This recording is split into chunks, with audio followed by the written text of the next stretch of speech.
Hello students, कैसे हैं आप सब। आई होप आप सब अच्छे होंगे। तो चलिए अब चलते हैं आगे के सेशन में। लास्ट वीडियो में हमने क्या देखा था, एन्क्रिप्शन क्या होता है, डिक्रिप्शन क्या होता है, एन्क्रिप्शन के टाइप्स देखे थे, कन्वेंशनल एंड पब्लिक। ओके, तो उसमें क्या हमने क्या देखा था कि कन्वेंशनल में क्या होता था, एक ही की आपकी यूज़ की जाती थी। एंड असिमेट्रिक में क्या होता था, 2 कीज़ होती थी जिसमें आपका एक पब्लिक होता था और एक प्राइवेट होता था। पब्लिक की यूज़ होती थी आपकी इंक्रिप्शन में एंड प्राइवेट की यूज़ होता था आपका डिकोडिंग में, जिसे हम डिक्रिप्ट भी कहते हैं। ओके, ये था एक बेसिक टर्मिनोलॉजी। आइए अब आगे देखते हैं objective of network security. Network security से तो बेसिक आप समझ गए होंगे कि आपकी क्रिप्टोग्राफिक टेक्निक जिसके अंदर इंक्रिप्शन, डिक्रिप्शन, कीज़, ये सारी चीज़ें आती हैं। की क्या होता है, एक सीक्रेट इंफॉर्मेशन जो आपकी सेंडर एंड रिसीवर के पास होती है, ठीक है, जिससे वो दोनों अपने मैसेज का ट्रांसमिशन करते हैं। तो चलिए आगे चलते हैं objective of network security. Okay, तो देखिए सबसे पहला ऑब्जेक्टिव क्या कहता है आपका, अवेलेबिलिटी। अवेलेबिलिटी क्या कहती है, ensure the availability of desired resources. That means कि कोई एक सेंडर है और एक रिसीवर है। ओके, सेंडर एंड रिसीवर पहले ये एंश्योर कर लेते हैं कि हम जो भी मैसेज ट्रांसमिट करेंगे तो वो एक प्रॉपर सिक्योर रिसोर्स हो। जस्ट लाइक हम बोल सकते हैं हमारी ईमेल आईडी, कोई याहू यूज़ करता है, कोई जीमेल यूज़ करता है। आप अपने एंड से अपने लैपटॉप पे ट्रांजैक्शन कर रहे हैं या मैसेज का ट्रांसफॉर्म कर रहे हैं। ओके, और जो रिसीवर है वो अपनी एंड से अपने लैपटॉप पे अपने मैसेज को रिसीव कर रहा है। तो लैपटॉप क्या हो गया आपका, रिसोर्स। तो डैट मीन्स फर्स्ट पॉइंट क्या बोलता है कि आप जो रिसोर्स यूज़ कर रहे हैं वो प्रॉपर सिक्योर है कि नहीं। आप उसकी अवेलेबिलिटी पहले एंश्योर कर लीजिए कि जिसके थ्रू आपको अपने मैसेज को ट्रांसफॉर्म करना है from sender to receiver. Got it. Next objective क्या कहता है, कॉन्फिडेंशियलिटी। कॉन्फिडेंशियलिटी क्या बोलती है, only sender and receiver can understand the message. अब देखिए कॉन्फिडेंशियल, लाइक आप किसी जगह अच्छे हेड पोस्ट पे हैं और आपको एक डॉक्यूमेंट भेजना है किसी और लाइक बोल सकते हैं हम मिनिस्ट्री अफेयर उसमें जाके, ठीक है, मिनिस्ट्री डिपार्टमेंट में आपको कोई अपना एक कॉन्फिडेंशियल लेटर भेजना है। तो वो क्या होता है, वो लेटर केवल या तो आपको पता है और उस मिनिस्ट्री पोस्ट पे है जो उनको पता है। तो हम क्या बोलते हैं कि ये बहुत एक कॉन्फिडेंशियल लेटर है। लाइक उसी तरह सेंडर एंड रिसीवर के बीच कोई एक मैसेज ट्रांसमिट किया जाता है तो उस टाइम पे कॉन्फिडेंशियलिटी क्या कहती है कि वो केवल रिसीवर को पता है और सेंडर को पता है। ठीक है, अब इसे हम ऐसा भी कह सकते हैं कि sender and receiver can understand the message. तो इस पर्पज़ के लिए हमने क्या यूज़ किया, इंक्रिप्शन यूज़ किया। हमने अपने मैसेज को इंक्रिप्ट किया और उसे किसे भेज दिया, रिसीवर को। फिर रिसीवर क्या करेगा, उस मैसेज को डिक्रिप्ट करेगा और उस मैसेज को रिसीव कर लेगा या उसे रीड कर लेगा। ओके, डिक्रिप्ट कैसे करेगा, अगेन यहाँ पे आ गया की, उसके पास कोई ना कोई एक सीक्रेट की होगी जिस की वजह से सेंडर ने सबसे पहले उसे इनक्रिप्ट किया होगा, देन रिसीवर ने उसे डिक्रिप्ट किया होगा। Got it. नेक्स्ट ऑब्जेक्टिव क्या कहता है आपका, integrity. Sender and receiver may have provision to check the integrity of data and get themselves ensure that message is not altered in transit. Okay, देखिए integrity को एक तरीके से हम कह सकते हैं प्योरिटी। डैट मीन्स आपके जो मैसेज हैं उसमें कोई भी चेंजेस ना हो। यहाँ क्या लिखा हुआ है, get ensured that message is not altered। Alter that means वो मैसेज को चेंज नहीं किया गया हो। तो थर्ड ऑब्जेक्टिव क्या है, सेंडर और रिसीवर के पास ये प्रोविज़न होता है, वो अपने डेटा की इंटीग्रिटी को चेक कर सकते हैं कि ये डेटा वही है जो मुझे मेरे सेंडर ने भेजा है। हाँ, अगर ये वही है डैट मीन्स मेरा जो मैसेज है वो सिक्योर है। अब आप लोगों ने देखा होगा आजकल व्हाट्सअप है, ठीक है। व्हाट्सअप में चीज़ें आजकल डिलीट होती, पहले क्या होता था, वो डिलीट फॉर मी का ऑप्शन होता था, बट अब क्या है, डिलीट फॉर एवरीवन का ऑप्शन आ गया है। अब सपोज़ मैंने किसी को मैसेज भेजा, उस पर्सन ने उस मैसेज को किसी और पर्सन ने उस मैसेज को रीड कर लिया और वो मैसेज वहाँ से डिलीट कर दिया, बट ऑलरेडी जो मेरा रिसीवर है वो तो मेरे मैसेज का वेट कर रहा है। अब उसने क्या किया, मेरे ही नंबर से लॉगिन करके, क्योंकि आप लोगों को पता है व्हाट्सअप क्या करती है, OTP भेजती है, ठीक है। OTP भेजती है आपके पर्सनल नंबर पे, और उस नंबर पे जैसे ही हम OTP को एंटर करते हैं हमारा व्हाट्सअप लॉगिन हो जाता है। ये मे बी आप लोगों ने किया होगा, क्योंकि मैंने किया है। अगर मेरी सेम दूसरे नंबर पे है और मैं किसी और हैंडसेट पे व्हाट्सअप चलाती हूँ तो वो चल जाता है, उसके लिए कोई भी सिक्योरिटी नहीं है। तो हो सकता है कोई अननोन पर्सन आपके नंबर से या आपके जो रिलेटिव हैं या फैमिली कोई पास के क्लोज पर्सन है, उन्होंने ये किया, तब क्या लगेगा कि सामने वाले ने तो मुझे मैसेज किया ही नहीं है जिसके लिए मैं वेट कर रहा हूँ। तो वहाँ पे क्या हो गया, आपका मैसेज अल्टर हो गया।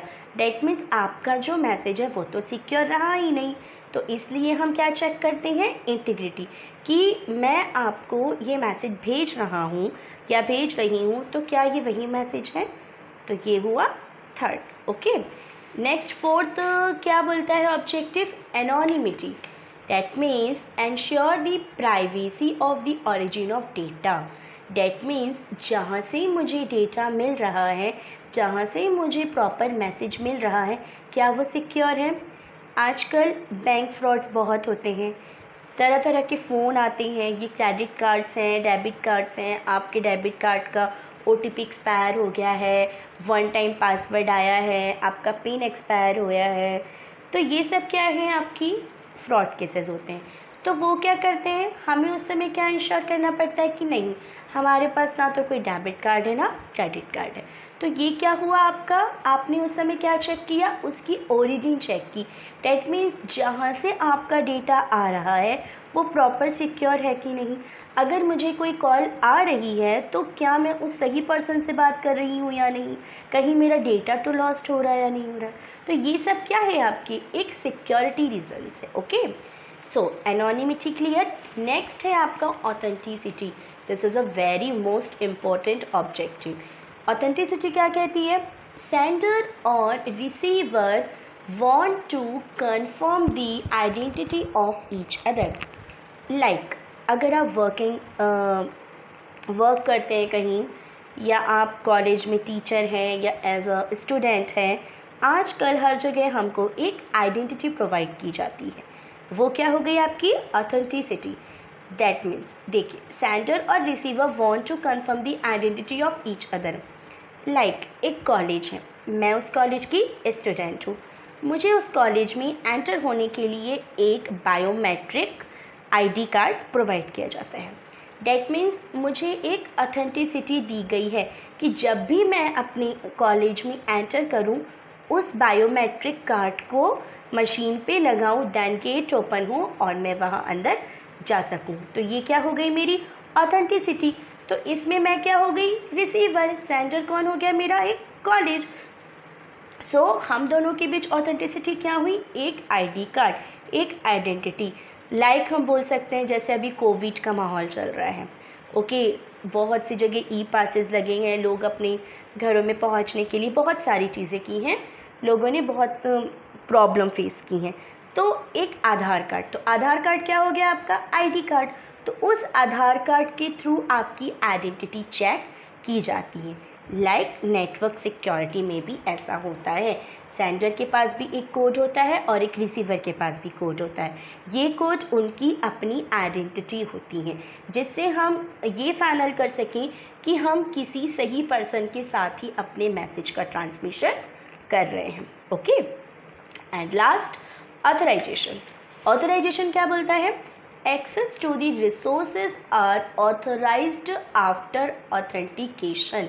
एग्जैक्टली, ऑथेंटिसिटी मिली, मैं कॉलेज के अंदर गई, जैसे कि मैंने कॉलेज वाला एक एग्जाम्पल लिया था, लाइक ये है कॉलेज। ओके, ये आपका क्या हो गया? कॉलेज हो गया। अब यहाँ है कोई पर्सन, ठीक है, इसके पास क्या है? आईडी कार्ड है। इसने आईडी कार्ड यहाँ पे शो की, ये क्या हो गया? ऑथेंटिक हो गया। ऑथेंटिक हो गया और उसे कॉलेज में क्या मिल गया? एंट्रेंस। इसने अपने आईडी कार्ड को शो किया, कॉलेज में एंटर हुआ, डेट मीन्स ये कॉलेज के लिए क्या हो गया? ऑथराइज्ड। ठीक है, ऑथराइज्ड कैसे हुआ? अब ये जो पर्सन है इसने आईडी कार्ड शो किया, कॉलेज के अंदर है, डेट मीन्स वो कॉलेज के रिसोर्सेज को यूज़ कर सकता है, वो वहाँ के लैब एक्सेस कर सकता है, वहाँ की लाइब्रेरी एक्सेस कर सकता है, तो एक तरीके से वो क्या हो गया? Authorised person. तो इसलिए यहाँ पे कहा जा रहा है access to the resources are authorised after authentication. अगर आपके पास किसी चीज़ की ऑथेंटिसिटी है, डेट मीन्स आप वहाँ के रिसोर्स के लिए ऑथराइज्ड है। तो इन दोनों में थोड़ी सी कन्फ्यूज़न होती है बच्चों को, तो इसको इस सिंपली तरीके से याद हम कर सकते हैं कि अगर हम ऑथेंटिक हैं किसी ऑथराइज्ड ऑर्गेनाइजेशन के लिए, अगर हम वहाँ के लिए ऑथेंटिक हैं, डेट मीन्स हम वहाँ ऑथराइज्ड हैं। ओके, तो एक बार चलिए शॉर्ट समरी लेते हैं इसकी। सबसे पहले क्या था? अवेलेबिलिटी। अवेलेबिलिटी क्या कहती है कि जिस चैनल में हमारा मैसेज ट्रांसमिट हो रहा है, या मैं एक सेंडर हूँ या सामने वाला पर्सन कोई रिसीवर है, हम दोनों अपने मैसेज का ट्रांसफॉर्मेशन कर रहे हैं, तो हमें क्या सिक्योर रिसोर्सेज अवेलेबल है या नहीं। ठीक। सेकंड, कॉन्फिडेंशियलिटी क्या बोलती है? Only sender and receiver can understand the message. That means मैं कोई मैसेज ट्रांसफॉर्म कर रही हूँ तो वो मेरे रिसीवर को बस पता हो और किसी को भी उस मैसेज की जानकारी ना हो। ओके। थर्ड, इंटीग्रिटी क्या बोलती है? Sender and receiver may have provision to check the integrity of the data. That means sender और रिसीवर को ये पता हो कि कौन सा डेटा ट्रांसमिट हो रहा है और जो डेटा सेंडर ने मुझे भेजा है क्या वो प्रॉपर प्योर है, कहीं उसे किसी ने हैक तो नहीं किया, कहीं किसी ने उस मैसेज को चेंज तो नहीं कर दिया। इसी इंटीग्रिटी के बेस पे हम आगे सिक्योरिटी मैकेनिज्म भी देखेंगे, उसमें आपके 4 पॉइंट्स होते हैं। जब वो पढ़ेंगे तो उस टाइम पे आपको ये इंटीग्रिटी और भी अच्छे से क्लियर हो जाएगी।